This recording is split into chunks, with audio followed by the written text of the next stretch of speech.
आपण सर्वच जण भक्तिभावाने शिवपिंडीवर बेलपत्र वाहतो. परंतु तुम्हाला माहिती आहे का, शिवाला बेलपत्र का वाहतात? शिवाला बेल वाहण्याच्या पद्धतीमागील अध्यात्मशास्त्र जाणून घ्या.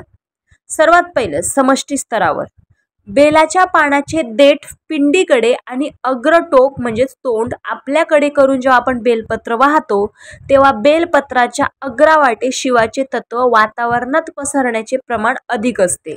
या पद्धतीमुळे समष्टी स्तरावर शिवतत्वाचा लाभ होतो.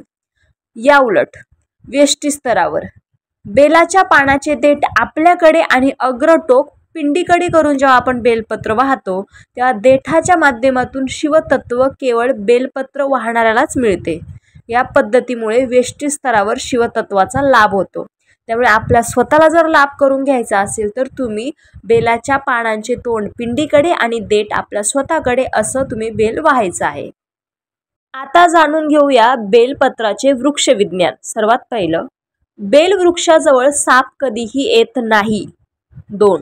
कुणाचीही प्रेत यात्रा जर बेलवृक्षाच्या सावलीतून जात असेल तर त्यास मोक्ष मिळतो. 3. वायुमंडळात व्याप्त अशुद्ध वातावरणास थांबवण्याची क्षमता सर्वात जास्त बेलवृक्षात असते. 4.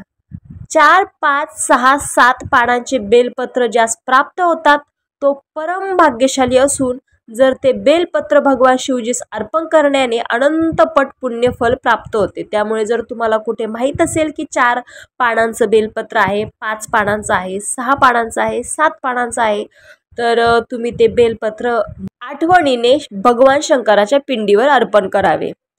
5. बेलवृक्षास कापल्याने वंशाचा नाश होतो आणि बेलवृक्ष लावल्याने वंशवृद्धी होते. त्यामुळे कुठे जर तुम्हाला असं आढळलं की कोणी बेलाचं झाड कापतंय किंवा तोडतंय, त्यामुळे तुम्ही स्वतःही ही चूक करू नका आणि दुसरं कोणालाही ही चूक करू देऊ नका.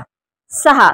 सकाळ संध्याकाळ बेलवृक्षाचे दर्शन घेतल्याने आपल्या अनंत पापांचा नाश होतो. 7. बेलवृक्षास कायम पाणी दिल्याने पित्र तृप्त होतात. 8. बेलपत्र आणि ताम्र धातूच्या विशेष प्रयोगाने पूर्वी ऋषीमुनी स्वर्ण धातूचे उत्पादन करत होते. 9. जीवनात फक्त एक वेळेस आणि तेही नकळत शिवलिंगावर बेलपत्र अर्पण केल्यास सर्व पापांतून मुक्ती मिळते. 10. बेलवृक्षरोपण, पोषण आणि संवर्धन करण्याने देवादिदेव महादेव यांचा साक्षात्काराचा अवश्य लाभ होतो. 11. बेलवृक्षाच्या शेतात पाण्याची कधीही कमतरता नसते. तर हे होते सर्व बेलाच्या पानांचे फायदे.